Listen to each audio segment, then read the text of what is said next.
જય સ્વામિનારાયણ. આજે વાત કરવી છે ઘીનો દીવો. ગાંધીજીનો જન્મદિવસ હતો. સાંજે ગાંધીજીનું પ્રવચન હતું. ઘણા બધા લોકો ભેગા થયા હતા. સેવાગ્રામની અંદર અનેક કાર્યકર્તાઓ હાજર હતા. એ સમયે શણગાર માટે બા ઘીનો દીવો લઈ આવ્યા હતા અને બરાબર વચ્ચે મૂકી અને સળગાવ્યો હતો. બાપુ આવ્યા અને તેમની દ્રષ્ટિ ઘીના દીવા તરફ ગઈ અને આંખ બંધ કરી પ્રાર્થનાની અંદર લાગી.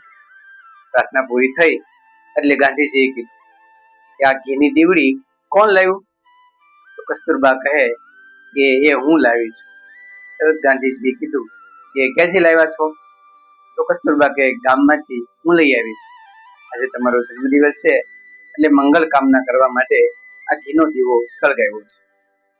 તરત બાપુએ પોતાના પ્રવચનમાં કીધું કે આજે મારા જન્મદિવસે તમે મારા આયુષ્ય માટે ઘણી પ્રાર્થના કરી છે, પણ આજના કાર્યક્રમમાં સૌથી મોટી ભૂલ કરી હોય ને તો આ ઘીનો દીવો સળગાવ્યો ને એ કરી છે. બા સામે તેને દ્રષ્ટિ કરી. બાની નજર નીચે થઈ ગઈ. તમે જે આ દીવડો કર્યો છે મારા જન્મદિવસે મારા લાંબા આયુષ્યની પ્રાર્થના માટે પણ તમે કર્યો હશે, પરંતુ મારા ગામના લોકો આજે ભાખરીની અંદર પણ ઘી ચોપડીને ખાઈ નથી શકતા, કોરી ભાખરી ખાય છે. અને મારા જન્મ દિવસે અહીં ઘીનો દીવો થાય છે અને ઘી બાળવામાં આવે છે. જે ચોખ્ખું ઘી મારા ખેડૂત સુધી, મારા સામાન્ય ભારતીય સુધી જવું જોઈએ એ જતું નથી અને અહીં બળે છે. આથી મને ખૂબ દુઃખ થયું. કસ્તુરબાનું મોં નીચે નમી ગયું.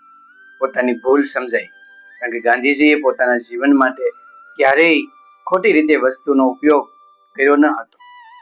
અને પોતાના જન્મદિવસે એમને બાને પણ કહી દીધું કે મારા દેશનો નાગરિક જો ભૂખ્યો રહેતો હોય, જો ઘી ન વાપરતો હોય તો હું ઘીનો દીવો શા માટે કરું?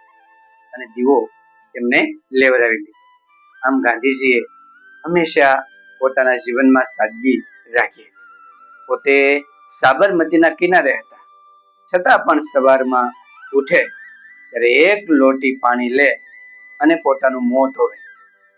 ઘણા કાર્યકર્તા કહેતા બાપુ આવડી મોટી સાબરમતી ચાલી જાય છે તો તમે આટલી લોટી પાણી શા માટે લો છો? ત્યારે મોઢું એની સામે જરી કરી અને કહે, જો તો મારું મોં બરાબર ધોવાયેલું છે. હા, તમારું મોં તો બરાબર ધોવાયેલું છે. જો મારું મોં એક લોટીથી બરાબર ધોવાતું હોય તો હું 2-3 લોટી શા માટે વાપરું? આ પાણી શું નીકળ્યું છે તો મારું છે? આ પાણી સૌનું છે. જેટલી જરૂરિયાત હોય એટલું પાણી લેવાય, વધારે પાણી લેવાની કશી જરૂર નથી અને મારો હક પણ નથી.